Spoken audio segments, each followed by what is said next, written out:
plaintiff Mr. Archu आणि defendant Mrs. Meera हे केस number 21/2026 असा आहे.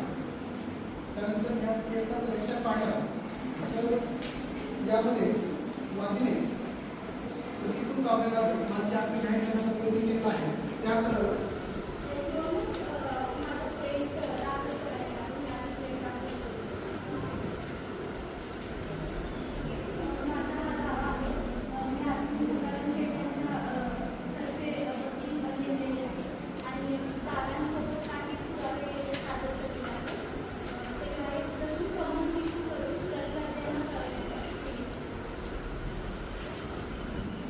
आपण पाहता की कोर्टाच्या जुडिशियलमध्ये येत आहे. त्यानंतर लोकस लिमिटेड जी आहे ती पण योग्य आहे. त्यानंतर क्लेम पाहता हा दावा व्यवस्थित उभा राहत आहे. त्यानंतर मी CPC रूल नंबर 5 अंतर्गत समन्वय बजावत आहे. सांगायचा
देवाशपथ खरं सांगतो.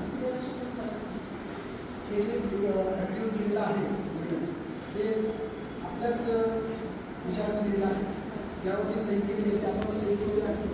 ते एकदा आपण व्यवस्थित वाचून बघतो. त्याच्यावर सही केलेली आहे. तुम्हाला अर्जुन आणि मीरा यांच्याबद्दल काय नातेसंबंध आहेत त्याच्याबद्दल माहिती आहे? ज्या गरजाविषयी वाद चालू आहे त्या गरजाची माहिती तुम्हाला आहे? त्याच्या चतुर्सीमा तुम्ही सांगू शकता? सांगा. पूर्वेला रस्ता आहे, पश्चिमेला माझं घर आहे, दक्षिणेला बाग आहे आणि उत्तरला वाचनालय आहे. त्या गरजाविषयी याच्याबद्दल जे काही व्यवहार झाले त्याच्याबद्दल तुम्हाला वैयक्तिक माहिती आहे? 2008ला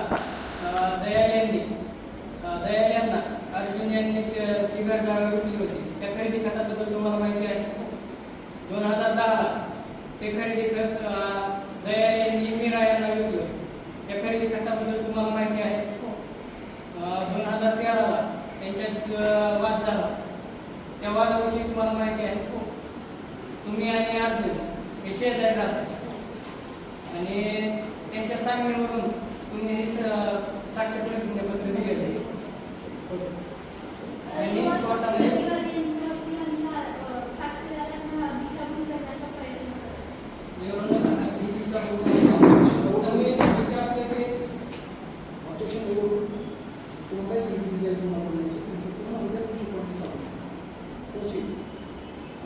तर तुम्ही त्याच्यामुळे कोर्टाला खोटी साक्ष दिली.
देवाशपथ खरं सांगतो.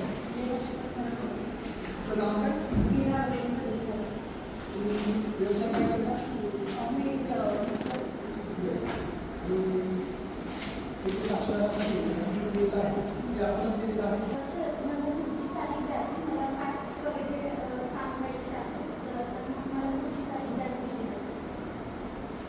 तुमची तारीख तुम्ही येऊ शकाल? सांगायला तुमची यावेळेस ते आलेले आहे आणि तुम्ही त्यांना परत पाठवता. त्यामुळे येण्या जाण्याचं त्यांचं जो काही एक्सपेंडिचर असेल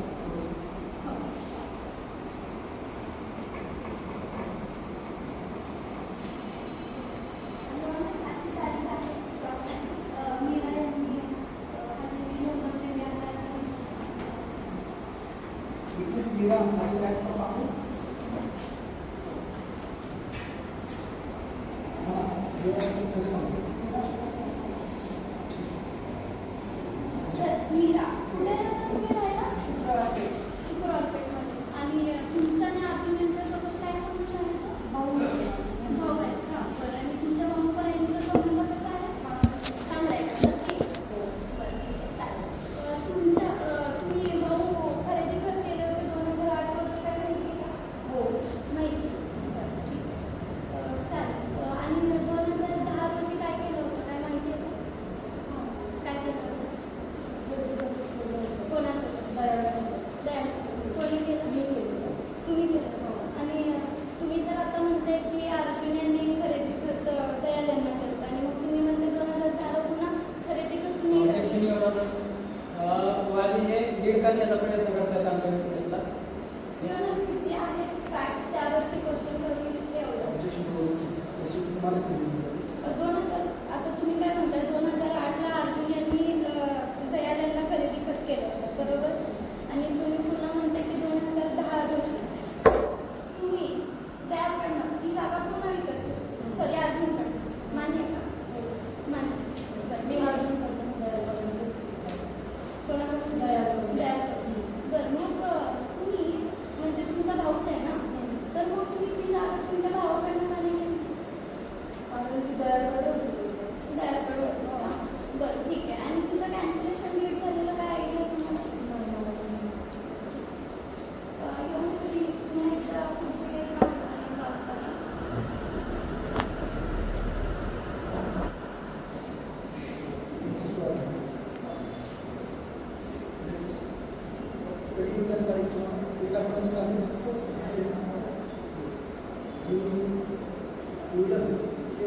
उशीर असल्यामुळे थोडंसं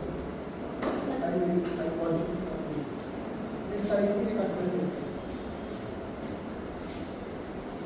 फॅक्टसाठी पण तारीख क्रॉससाठी पुढच्या तारखेला तुमचे फॅक्स सांगा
वादी हे युक्तिवाद करायला लागलेले आहे.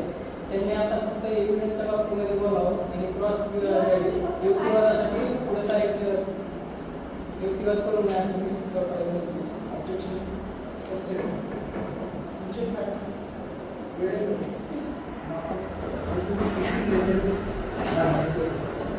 बाकी आपण आर्ग्युमेंटमध्ये सगळं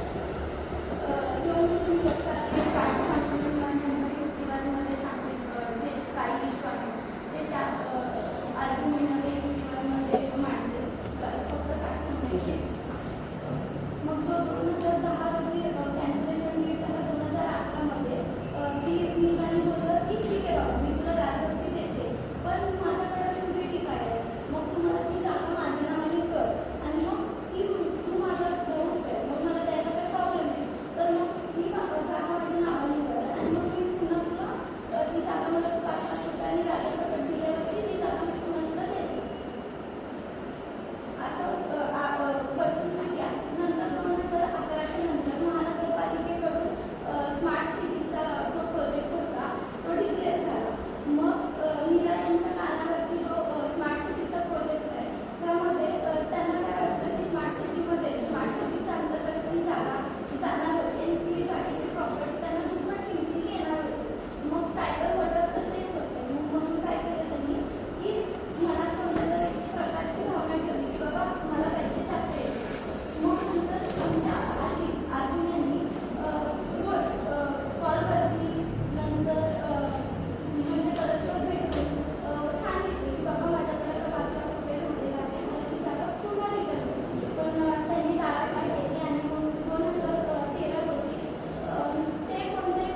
विचार करताय ते पण ते 2000 specific performance आहे बरोबर आणि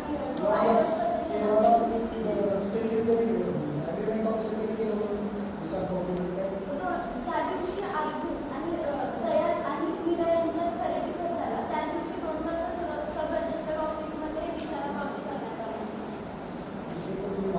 त्याच्याबरोबर कायमस्वरूपी प्रतिबंधात्मक उपाय सुद्धा विचार करतोय का तर ते येऊन त्यांना आपल्या घरामध्ये लावण्याची प्रयत्न केला. माझा दावा असा आहे की 2013 रोजी इसारा पावती 2018 रोजी इसारा पावती झालेला आहे. त्याचा पार्ट परफॉर्मन्स कंप्लीट झालेला नाही. त्यामुळे ॲज अ स्पेसिफिक परफॉर्मन्स म्हणून मी जागा जो आहे तो खरेदी कर अपूर्ण असल्यामुळे तो पूर्ण करते आणि ॲड्रेस प्रदर्शन म्हणजे जो फर्स्ट टाईम प्रदर्शन आहे ती आम्हाला फक्त आमच्या नावाने प्रदर्शन करून द्यावे. जमिनीच्या वस्तूविषयी पुढची तारीख एव्हिडन्स आलेला आहे तुम्हाला ते घ्यायचे एव्हिडन्स चालेल. आज आपण शेअर करायचं एव्हिडन्स आलेला आहे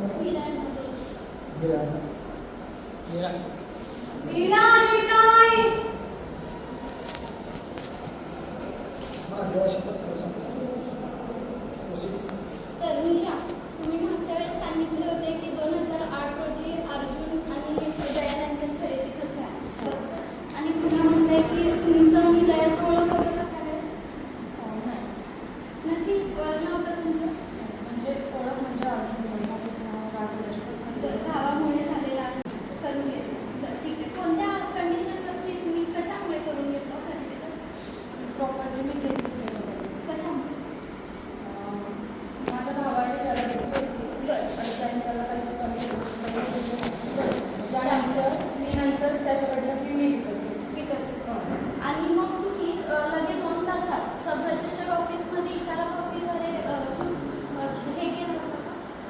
खरेदी इसारा पावती सब रजिस्टर ऑफिसमध्ये रजिस्टर केलं होतं का तुम्ही आणि अर्जुन यांनी इसारा पावती केला नाही? इसारा पावती आहे त्यावर सिग्नेचर आहे का? सही त्यांची आहे आणि ते बोलतात की इसारा पावती केली. त्यावर सिग्नेचर आपल्याला त्यामुळे पुन्हा 2 तासानंतर ते जाऊन ते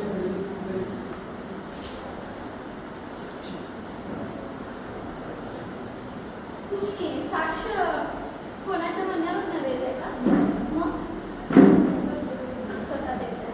बरं, मग आता तुम्ही म्हणता इशारा पावतीवरती केलेलं नाही. ती साईड मिस्टेक आहे तुमची.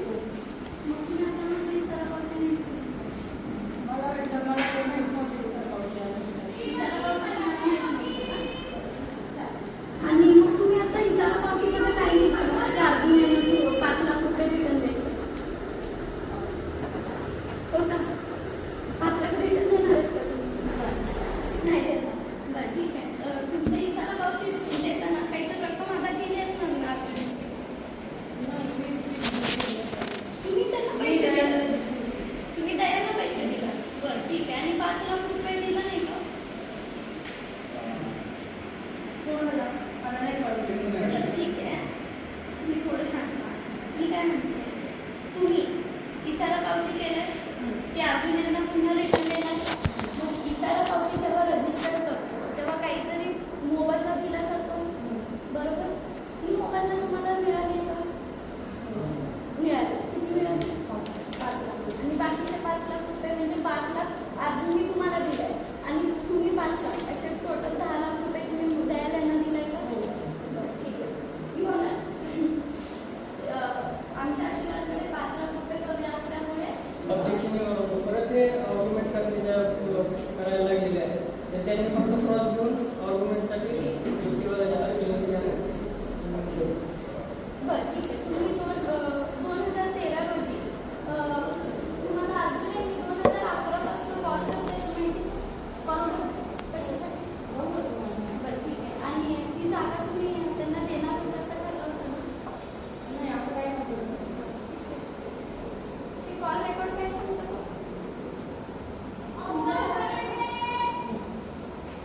तुम्ही नाही म्हणताय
वगैरे तुम्ही कामात होतो. जागा वाढली ठीक. आणि 2013 एक FIR झाला होता आणि त्यानंतर 2025 ला भांडण झालं होतं, पोलीस कंप्लेंट केली होती.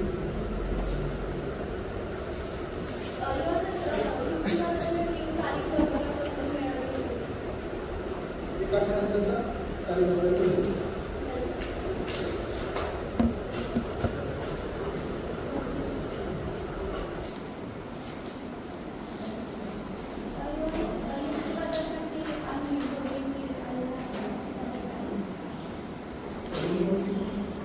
उपस्थित आहे आणि मुलीमध्ये याचे काय आहे जे वैद्यच आहे जे काय सगळी बाकी आपण पाहिजे आहे आपण मृत्यू आहे म्हणजे तुमच्या प्रकरणावरून निवडच करून तुम्ही जे डॉक्टर सांगितले त्याला बघूनच आम्ही वेळेमध्ये जास्त वाढीचे मृत्यू आहे सुरू करा.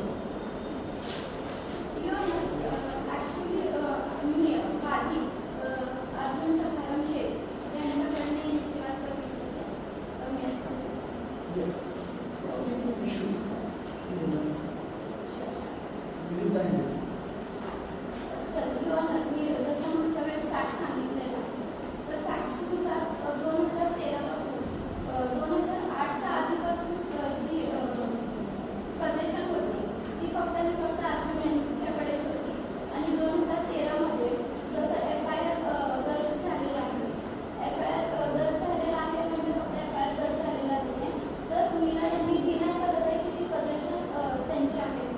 तर तिथून 2013 पासून ती पोझिशन हॉस्पिटलमध्ये कन्वर्ट होते म्हणजे विरुद्ध हॉस्पिटलमध्ये जाते आणि ती 2013 ते आज 2026 मी दावा दाखल केलेला आहे डिसेंबर 2025 मध्ये. तर त्यामुळे 13-12 वर्ष जो लिमिटेशन ॲक्ट आहे article 65 of the limitation act 1963 नुसार 12 वर्ष पूर्ण होतात आणि 12 वर्ष केल्यानंतर तिथे वादी जो आहे जो पोझिशन होल्डर आहे तर त्याला फक्त टायटल होल्डर नसून सुद्धा तो पोझिशन होल्डर असेल तर त्याची ती पोझिशन लीगल होती. आणि जसं सायटेशन आहे Karnataka board versus government of India तर असं समजा Citation. आणि वडिलांचं आहे का असं खूप सोपं आहे. मला हे सांगा 65 आर्टिकल लिमिटेशन ॲक्ट 1963 सांगत आहे त्याच्यावर केवळ 12 वर्ष असं आहे पण त्याच्यावर अजून काही क्रायटेरिया आपण लावू शकतो. मी फक्त आर्टिकल 65 मांडू इच्छिते कारण की आर्टिकल 65 नुसार आमचे वादी 12 वर्षापेक्षा जास्त या पोझिशनमध्ये कंटिन्युअस ओव्हर आणि हॉस्टाईल पद्धतीने राहतात. त्यामुळे ॲडव्हर्स पोझिशनचा दावा दाखल सुद्धा मी केलेला आहे. कर्नाटकाचा जो सायटेशन आहे Karnataka board versus government of India तर असं सांगितलं जातं की मालकाने दीर्घकाळ मालमत्तेचा वापर न केल्याने त्याच्या हक्कावर परिणाम होतो. मात्र जेव्हा दुसरी व्यक्ती त्या मालमत्तेचा ताबा घेते व त्यावर आपले हक्क सांगते तेव्हा परिस्थिती बदलते. तसेच प्रतिकूल दावा म्हणजे खऱ्या मालकाचा हक्कास नकार देत उघडपणे शत्रुत्वपूर्ण हक्क सांगून ठेवलेला दावा होतो. Number 4 Karnataka versus India 2014. आणि तसेच रवींद्रनाथ पांढरी वर्सेस सुरेंद्र शाम 2025 जी रिसेंट जजमेंट झालेली आहे ती या प्रकरणानुसार स्पष्ट वैभव दर्शवल्यास परवानगीचा दावा प्रतिकूल होऊ शकतो. आणि 2013 मधील हस्तक्षेपामुळे जो FIR दर्ज केलेला आहे त्यामुळे दावा स्पष्टपणे हॉस्टाईल झालेली आहे. मी एवढं सांगू इच्छिते. आणि तदनंतर दुसऱ्या ॲनिमल्स भेटेल ॲनिमल्स फॅसिलिटीमध्ये तो मालकच आहे याचे एक पुरावे तो जो तुमचा वादी आहे तो किती राहतोय 12 वर्षाची तुम्हाला मालपासून अजून काही पुरावे दाखवू शकता का की तिथे दुसऱ्या सिद्ध केलं ॲनिमल्स फॅसिलिटी त्या व्यक्तिगत आणि भौतिक परिस्थितीशी अवलंबून असतं. तुझं लाईट बिल आहे आणि टॅक्स पावती म्हणजे कर दोन्ही पण मी मांडलेलं सबमिट केलेलं आहे.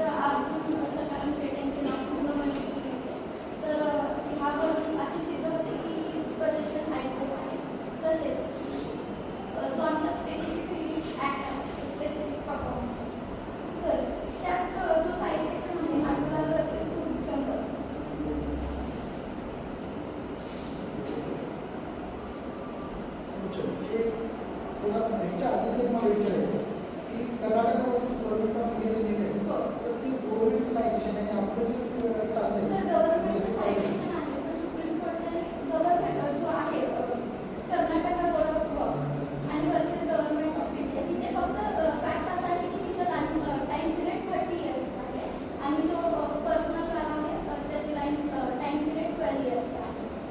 हो, ठीक आहे. आणि दुसरा सायटेशन फॉर स्पेसिफिक परफॉर्मन्स नाटक वर्सेस तुमचा जो आहे त्यात सायटेशन म्हणजे त्यात जजमेंट असं दिलेलं आहे की वेटेड लिव्हिंग सिद्ध केले स्पेसिफिक परफॉर्मन्स मिळू शकते. सर 2013 रोजी आमच्या आश्रमांनी लिगल नोटीस दाखवलेला आहे. लिगल नोटीस पाठवलेला आहे की मी ती जागा घ्यायला ती खरेदीच तयार घ्यायला रेडी आहे. परंतु माझे 5 लाख रुपये रेडी आहेत तर ती माझ्या नावाने खरेदी करून दे. पण त्या नोटीसेस कोणत्याही प्रकारचं उत्तर आजपर्यंत आलेलं नाही. त्यात रेडियल बिडिंग केस दिसतो आणि दुसरा सायटेशन आहे रामकृष्ण पिल्लई वर्सेस DK अबो पॅटर. त्यात असं म्हणतं की स्पेसिफिक परफॉर्मन्समध्ये प्रामाणिकता आणि तयारी महत्त्वाची आहे. तर मी मिळवण कोर्टासमोर सांगू इच्छिते यात प्रामाणिकपणा तर आहेच आहे आणि स्पष्टरित्या हे अजून यांच्याकडे कोणत्याही प्रकारचा दुसरा जागा नाही आणि त्यांचं व्यापारामध्ये लॉस झालेलं आहे आणि प्रतिवादी यांनी प्राथमिक आहे तर त्यांच्याकडे दुसरे सुद्धा म्हणजे ते ऐन वेळेस 5 लाख रुपये दिले म्हणजे त्यांची तयारी आहे म्हणजे त्यांची परिस्थिती आमच्या वादी यांच्यापेक्षा चांगलीच आहे. त्यामुळे मी कोर्टात तेवढंच विनंती करते की स्पेसिफिक परफॉर्मन्स जो पार्ट परफॉर्मन्स राहिलेला आहे इसारा पावतीचा त्यात इश्यूज आहेत त्यात असं म्हटलेलं आहे इश्यू नंबर 1 जो स्पेसिफिक परफॉर्मन्स आहे त्याची वादी व प्रतिवादी यांच्यात इसारा पावती झाली आणि ती सब रजिस्टर ऑफिसमध्ये तर रजिस्टर्ड आहे. त्यामुळे वादीने पूर्ण रक्कम भरण्याची तयारी इच्छा वेळोवेळी दर्शवलेली आहे म्हणजे 2013ची नोटीस. नंतर प्रतिवादीने स्मार्ट सिटी प्रकल्पामुळे वाढलेल्या किमतीचा फायदा घेण्यासाठी जाणीवपूर्वक करार मोडलेला आहे हा दिसून येत आहे. नंतर परफेक्शन इंजेक्शन त्यासाठी एक्झिबिट नंबर 5 ची कॉपी दिलेली आहे. Exhibit number 4. आता मला यामध्ये आपला प्रश्न विचारायचा की तुम्ही इकडे आपला पोझिशनचा दावा टाकताय आणि इकडे स्पेसिफिक परफॉर्मन्स मागताय असं वाटतं का की ॲक्च्युली तुम्ही सांगितलं की तुम्ही बिझनेस देताय तुम्ही आपल्या सेटल पोझिशनमध्ये किंवा परमिशन पोझिशनमध्ये येणार नाही का? परमिसिव्ह पोझिशन ही 2013 पासून होतीच होती त्याला आम्ही डिनाय करत नाही पण 2013 पासून आम्ही हॉस्टेल आहे की पोझिशन हे दाखवलेलं आहे बाहेर आणि आय सुद्धा सबमिट केलेलं आहे साक्ष प्रतिज्ञा आणि ती हॉस्टेल आहे पण आम्ही परमिसिव्ह पोझिशन ह्यासाठी मागत आहे की ती जागा पोझिशनमध्ये आहे त्या पोझिशनमध्ये कंटिन्यू विरा आणि यांचे काही आज्ञा असलो येऊन त्यांना मारहाण करता ते पोझिशनमधून बेटिफर करण्याचा प्रयत्न करत आहे आणि स्पेसिफिक परफॉर्मन्स ह्यासाठी असं करतो की जो इसारा पावती झालेला आहे 2013 मध्ये त्याचा पार्ट परफॉर्मन्स कंप्लीट नाही आहे तर तो कंप्लीट करावा आणि न्यायालयासमोर निर्माण कोर्टासमोर मी एवढंच विनंती करते की प्रतिकूल प्रकारे वादाचा दावा सिद्ध करून मिळावा. नंतर इसारा पावतीद्वारे आधारे वादीच्या नावाने विक्री करून देण्याचा आदेश द्यावा. योग्य ती कारवाई व्हावी आणि त्यात मी अजून एक मांडू इच्छिते की जो नाका होतं त्यामुळे आमच्या आश्रमांनी क्लेम फाईल केलं नाही आजमध्ये उद्यामध्ये बहिण असल्या कारणाने आणि जो FIR झालेला आहे तो पण कोणत्याही प्रकारचा क्रिमिनल शूट सुद्धा फाईल केलेला नाही. तसेच प्रतिवादी स्वाधीच्या ताब्यात हस्तक्षेप करण्यास कायमस्वरूपी मनाई करावी आणि सदर असं मंजूर करावे. ड्यू प्रोसेस आपला कंप्लीट होईपर्यंत आपण टेस्टरी गोष्टी ट्राय करतो त्यानंतर जी आहे आपण जे काही लिंक्स क्लिक केले सर्व लिंक्स तुमच्या म्हणण्याप्रमाणे सर्व लिंक्स लिमिटेशनमध्ये कोणतं दाखल केलेलं आहे? सर लिमिटेशन जो आहे तो ॲड्रेस पोझिशन जो होता तो तर लिमिटेशनमध्ये येतोच येतो आणि जो करार होता म्हणजे 2011 रोजी जो इसारा पावती झालेला तो इसारा पावती कंप्लीटच नाही ना केला सर. बरं. हां काय कशाचं? स्पेसिफिक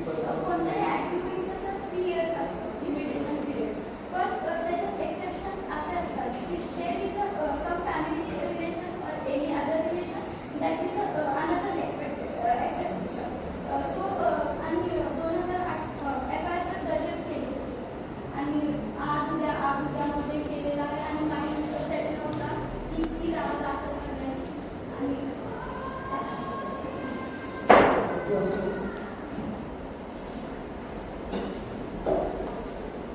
याच्यामध्ये वादी हे निर्माण कोर्टाला रिसीव्ह करण्याचा प्रयत्न करत आहे. त्यांचा जो दावा आहे तो पूर्णपणे कोर्टा बनावट आणि केवळ मालमत्ता हडप करण्याच्या उद्देशाने केलेला आहे. तर त्याच्यामध्ये वस्तुस्थिती अशी की 2011 पर्यंत जे त्यांनी काही दाव्यामध्ये स्टोरी सांगितली तर ती त्यांनी खरी सांगितली, पण तिथून पुढची वेळोवेळी पूर्ण त्यांनी स्टोरी वेळोवेळी खोटी माहिती कोर्टाला दिलेली आहे. तर त्याच्यामध्ये 2011 रोजी आमच्या प्रतिवादी यांनी दयाल यांच्याकडून transfer of property act section 54 यानुसार योग्य तो मोबदला देऊन ती त्यांनी मालमत्ता खरेदी केलेली आहे आणि योग्य ती स्टॅम्प ड्युटी पण भरलेली आहे. त्याच्यानंतर त्यांनी जे वादी जे तिथं त्या जागेमध्ये राहत होते तर त्यांनी प्रतिवादी आणि वादी हे एकमेकांचे सख्खे बहीण भाऊ असले कारणामुळे त्यांनी फक्त ती जमीन ती घर जागा वादी यांना राहण्यासाठी दिलेली होती आणि परमिशन कधी हे हॉस्टेल होऊ शकत नाही. परमिशन न दिलेले जे परमिशन असते त्याच्यामध्ये ते ॲडव्हान्स पेन्शन घेऊ शकत नाही. त्यांनी सांगितलं की स्पेसिफिक परफॉर्मन्सचा 2013 रोजी त्यांनी नोटीस पाठवली हे त्यांनीच मान्य केलं. मग नोटीस पाठवल्यानंतर त्यांनी 3 वर्षाच्या आतमध्ये तिथून पुढे त्यांनी स्पेसिफिक परफॉर्मन्सचा दावा दाखल करायला पाहिजे होता, तो त्यांनी दाखल केला नाही. त्याच्यानंतर त्यांनी ज्या FIRचा वापर केलेला आहे हॉस्टेल दाखवण्यासाठी तर केवळ FIR दाखल केली म्हणजे पोझिशन हॉस्टेलला हे सिद्ध होऊ शकत नाही. त्याच्यामुळे वादीचा दावा खर्चासह रद्द करण्यात यावा. तसेच प्रतिवादी यांना मालक घोषित करून त्यांना त्या जमिनीचा ताबा द्यावा आणि या दाव्याविषयी योग्य ते न्यायाचे आदेश व्हावेत अशी विनंती करतो. तर त्याच्यामध्ये सुप्रीम कोर्टाने वेळोवेळी सांगितले. त्याच्यामध्ये राम नदीना राय विरुद्ध देवकुमार राय 2018 या केसमध्ये सुप्रीम कोर्टाने सांगितले की एकदा ताबा परवानगीने सुरू झाला म्हणजे परमिसिव्ह पोझिशनला तो एकदा ताबा सुरू झाला की तो शेवटपर्यंत तसाच गृहीत धरला जातो. जोपर्यंत ताबा घेणारी व्यक्ती मालकी नाकारल्याचा पुरावा ठोसपणे सिद्ध करत नाही तोपर्यंत तो ताबा प्रतिकृत ताबा मानला जात नाही. त्याच्यामध्ये तर ती जी FIR दाखल केली होती तर ती कॉम्प्रोमाइज झालेली आहे FIR आणि त्याच्यावर कुठल्याही म्हणजे ती खोटी FIR दाखल केली होती असं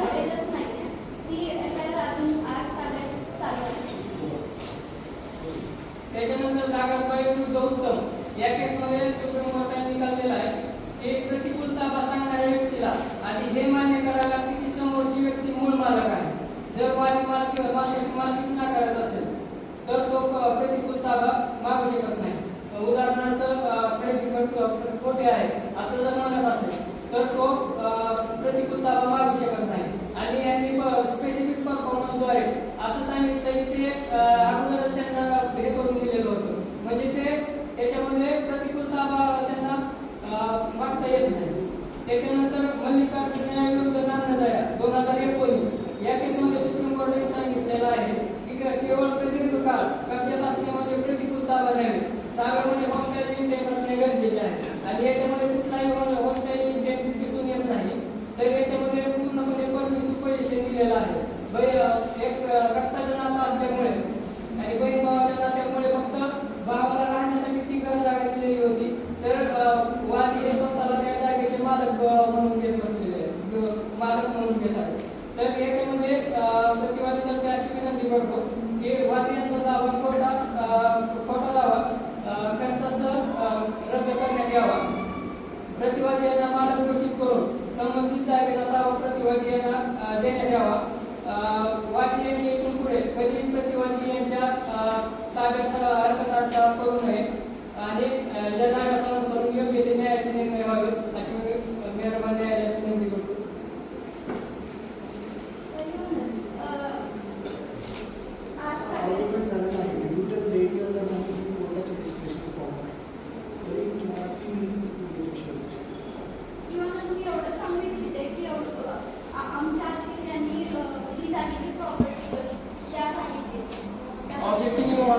वादी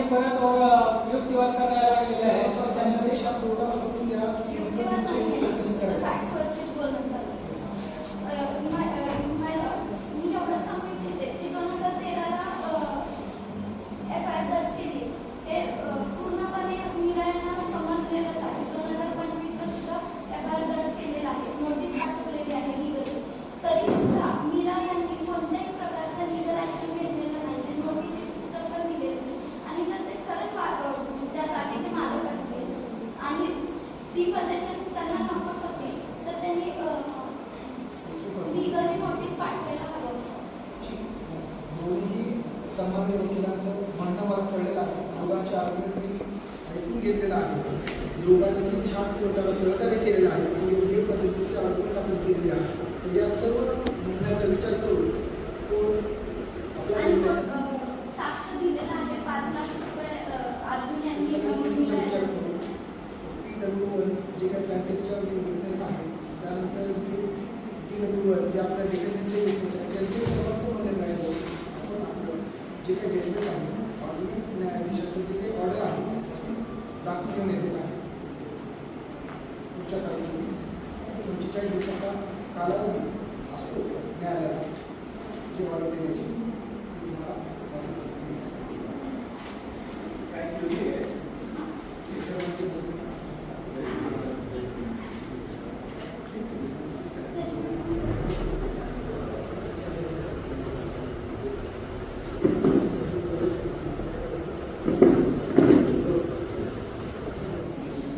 इश्यूज आणि फॅक्ट या सर्व जर गोष्टी पाहिल्या तर या ह्याच्यामध्ये सर्वप्रथम जो पहिला मुद्दा आहे की प्लॅन्टिक जो आहे declaration of title by advance position and granting the relief with permanent injunction. तर यानुसार 12 वर्ष पूर्ण होत आहे, 12 वर्षाच्या वर, आणि त्याच्याबरोबर जे काही कंटिन्यूस ओपन आणि इतर जे काही आपण सांगितलं अनइंटरप्रिटेड आणि नॉलेज टू द डिफेंडंट या सगळ्या गोष्टी प्रेसिडेंटली आणि गोष्टी या सगळ्या गोष्टी क्लिअर झाल्यामुळे आपण तो ताबा वादीकडे ग्रँट करत आहोत आणि हे लिमिटेशन ॲक्ट 65 आणि 27 या अंतर्गत हा निर्णय न्यायालय देतो. त्यानंतर स्पेसिफिक परफॉर्मन्समध्ये सुद्धा जर पाहिलं तर ॲडमिट केलेलं आहे त्यांनी ते 5,000 जे दिलेले आहे त्या पद्धतीने. तर न्यायालय ह्या याच्यावर येतं की जे काही त्यांना 5 लाख रुपये देऊन जे पूर्ण राहिलेलं जे काही तुमचं हे आहे ॲग्रीमेंट, ते ॲग्रीमेंट तुम्ही पूर्ण करून घ्यावं आणि त्यांची जी काही वाढलेली रक्कम आहे थोडीफार तर ते व्याजासकट न्यायालय आपल्याला देईल. तर ते तुम्ही त्यांना 3 महिन्यामध्ये आपल्याला तुम्ही पूर्ण करावं लागेल. त्यासाठी प्रोसिडिंग ऑफिसर नेमत आहे. त्याच्या अंतर्गत तुम्ही न्यायालयामध्ये ती रक्कम जमा करा आणि तरच ती जागा तुमच्या नावावर होऊन जाईल. त्यानंतर स्पेसिफिक रिलीफ ॲक्टमध्ये जर विचार केला तर न्यायालय जे काही वादी शांत आणि प्रतिकूल ताब्यामध्ये आहे त्याला त्याच ड्यू प्रोसेस ऑफ लॉ दिला, त्याला पुन्हा लॉ दिले अशा प्रकारचं स्पेसिफिक रिलीफ ॲक्ट 6/38 या सेक्शननुसार हे करत आहे आणि खर्चाचा दावा आपल्याला मंजूर करत आहे. ही ऑर्डर न्यायालय सध्या पास करते.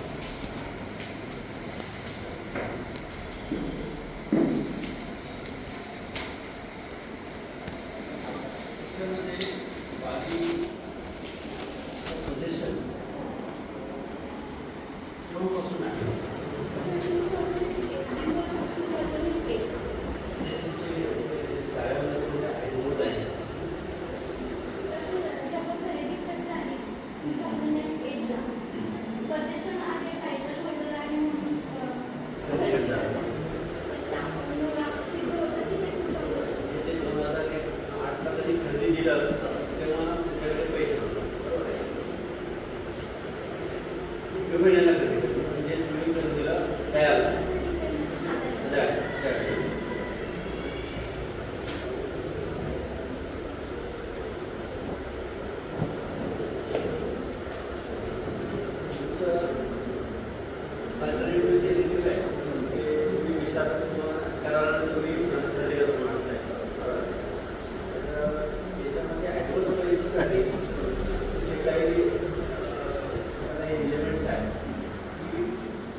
स्टाईल पोझिशन त्याच्यावरती पाहिजे. त्याच्यासाठी पहिले तुम्हाला त्याला मालक याची जमीन आहे, जमीन मालकाचा तो मालिक आहे आणि तुमचं त्या जमिनी त्याच्या जमिनीवर असं पाहिजे. बरोबर हे असं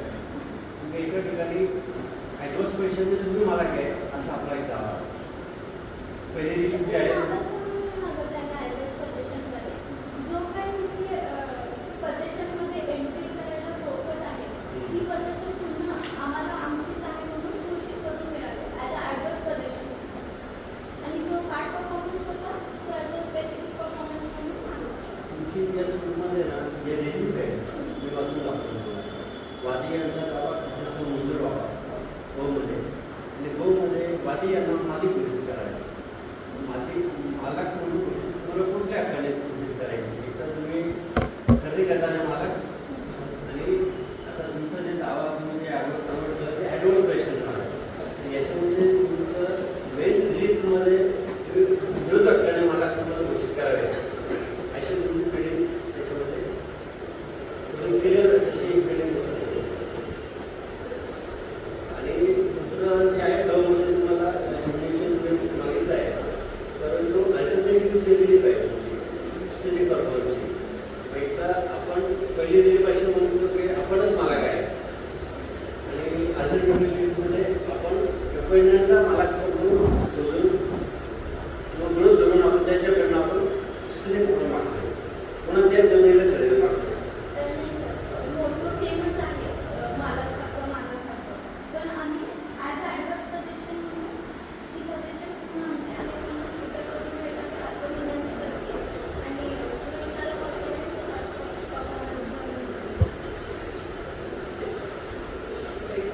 ॲप्रिशिएट करण्यासारखं आहे. मला वाटतं तुम्ही सगळे कृतज्ञ करा केस ऑपोजिशन. तुम्ही आधी जे काही केलं ते बऱ्याचशा सिव्हिल केसेसमध्ये होतं, असं खूप वेळा यात एक मला तुम्हाला सजेस्ट करायचं की तुम्ही बिल्डिंग सीबीसीच्या टेक्नॉलॉजी प्रमाणे घेतली आहे. मला पहिलं स्टेटमेंट मिळालं सर काय असतं यामध्ये बेसिकली ज्यावेळी तुम्ही चीप घेताना चीप घेताना प्रोसिजर आहे सीबीसी असं त्याच्यात फर्स्ट इयर आहे. वी आर नॉट एक्सपेक्टेड की तुम्ही एवढं पूर्ण घ्यायला तुम्ही त्या टेक्नॉलॉजी घ्यायला त्या सिस्टम घ्यायला रिलीफ त्या बट फॉलो प्रोसिजर पण ती प्रोसिजर तुम्ही फॉलो केली आहे का हे पाहणं गरजेचं ती झाली नाही. म्हणजे तुम्ही यामध्ये दिल्या तुम्ही नावा दाखल केला तुम्ही सगळं नाही ठीक आहे. मी सजेशन देतो की बेसिक टेक्नॉलॉजी पण जी प्रोसिजर फॉलो करायला हवी सीचीसीमध्ये दिलेली आहे. म्हणजे सूट फाईन झाला, सूट रजिस्टर झाला, आपल्याला return statement on the basis of building code and pass issue pass झाल्यानंतर एव्हिडन्स झाला, चीफ आहे. चीफ आल्यानंतर तुम्ही चीफ दिली ही रिटर्नमध्ये. तर तुमची ड्युटी आहे की तुम्ही तुमचा एव्हिडन्स प्रूव्ह करायला हवा. त्याच्यासाठी फर्दर चीफ असते ते डॉक्युमेंट तुम्ही प्रोड्यूस केले नाही, तुम्ही कोर्टासमोर दाखल करायला हवे की कागद तुम्ही कोर्टात दाखल केला, यावर याची सही आहे, जसं एव्हिडन्स आहे करण्याचा साक्षी अधिनियम त्याप्रमाणे तुमचा एव्हिडन्स तुम्ही कोर्टासमोर बिअर डाऊट प्रूव्ह करायला हवा. जो मला वाटतं तो थोडासा पार करून गेला. त्यानंतर बेसिकली एकदा तुम्ही क्रॉस एक्झामिनेशन चालू केली you cannot suppose to narrate fact before that is not possible, कारण ती प्रोसिजरच नाही. क्रॉस एक्झामिनेशन जे आहे आणि यात एक सायलेंट असं प्रोसिजर फॉलो करताना बाकीचा एव्हिडन्स आला, बाकीचा एव्हिडन्स संपल्यानंतर त्याने कोर्टाला ॲड्रेस करायला हवं बाय वे ऑफ प्रोसीज किंवा बाय क्लोजिंग बाय एव्हिडन्स. तो एव्हिडन्स मला वाटतं नाही केला फर्दर तुमच्याकडनं ती पोझिशन झाली की तुम्ही एव्हिडन्स क्लोज नाही. एव्हिडन्स क्लोज न करता ती गोष्ट झाली. जोपर्यंत एव्हिडन्स क्लोज होत नाही तोपर्यंत अदर पार्टीचा एव्हिडन्स ओपन होत नाही, केस क्लोज होत नाही आर्ग्युमेंटसाठी. आता आर्ग्युमेंटच्या मुद्द्याला आलं तर खूप सुंदर आर्ग्युमेंट करताना जी क्रोनॉलॉजी आहे ना माझ्या दृष्टीने ती क्रोनॉलॉजी मी फॉलो केली आणि त्यातही प्रत्येकाने म्हणजे जसं तुम्ही तुमचा दावा क्रिएट केला बाय एव्हिडन्स अँड केसला, तसं प्रत्येकाने दावा म्हणजे त्याचा जो काही एव्हिडन्स स्टेटमेंट होता तो कोणासमोर व्यवस्थित मांडलं, एव्हिडन्स क्रिटिसाइज केला आणि प्रोव्हिजनली केसला सांगितलं. खूप छान झालं. प्लस तुम्ही खूप पार्टिसिपेट मला तुमची एक गोष्ट आवडली की तुम्ही ॲडव्होकेटची इम्पॅक्ट करत होता आणि बार आणि बेंचमध्ये हा इंटरॅक्शन असणं गरजेचं असतं, कारण तोपर्यंत एक कॉम्प्लेट जजमेंट कोर्टासमोर येऊ शकतो आणि कोर्ट देऊ शकतो का तर यांनी सांगितलं म्हणून ऐकून घ्यावं आणि जजमेंट द्यावं असं नसतं. If you have any doubt you can raise that. ते खूप छान झालं तुमच्याबद्दल कॉन्फिडन्स फार सुंदर होतं. तो विषय नाही. त्यामध्ये फक्त एक असं झालेलं आहे की ज्यावेळी क्रॉस एक्झामिनेशन चालते त्यावेळी जजचा रोल हा एकदम लिमिटेड असतो. तो फक्त डिपोजिशन घेतो